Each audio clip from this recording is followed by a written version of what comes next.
எல்லோருக்கும் வணக்கங்க. இன்னைக்கு நம்ம பார்க்கக்கூடிய பதிவு என்னன்னு பார்த்தீங்கன்னா, நம்மள நிறைய பேத்துக்கு இடுப்பு பகுதியில் நிறைய சதை இருக்கும். அதோட நம்மளோட பம்மும் நல்லா பெருசாக இருக்கும். இடுப்பு பகுதியில் சதையை குறைக்கிறதுக்கான எக்ஸசைஸ் தான் நம்ம இன்றைக்கி பார்க்க போகிறோம்.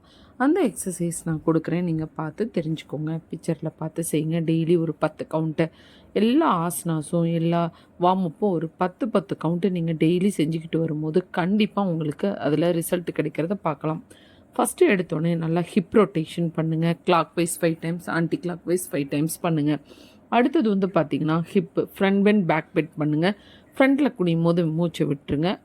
பேக்கில் போது இன்ஹேல் பண்ணுங்கள், மூச்சை இழுத்துக்கோங்க. இது மாதிரி 10 கவுண்ட் பண்ணுங்கள்.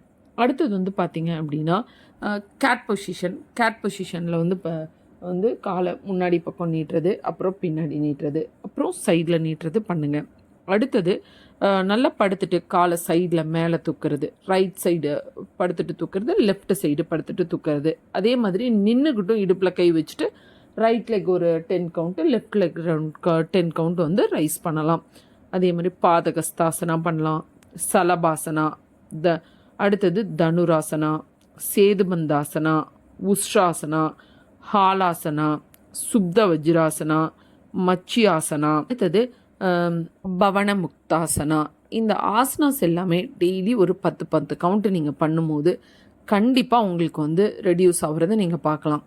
ஏன் முன்னாடி வந்து வார்ம் அப் செய்யணும் அப்படின்னா, இந்த ஆசனாஸ் எல்லாம் பண்ணுறதுக்கு முன்னாடி நம்ம உடம்பை தயார் நிலைப்படுத்திக்கிறதுக்கு தான் நம்ம வந்து குட்டி குட்டி வார்ம் அப் செய்கிறது. அதுலேயுமே ஹிப்பு குறையிறத நீங்கள் நல்லாவே பார்க்கலாம். இந்த பதிவு பிடிச்சிருக்கு அப்படின்னா லைக் பண்ணுங்கள், ஷேர் பண்ணுங்கள், சப்ஸ்கிரைப் பண்ணுங்கள். தேங்க்யூ.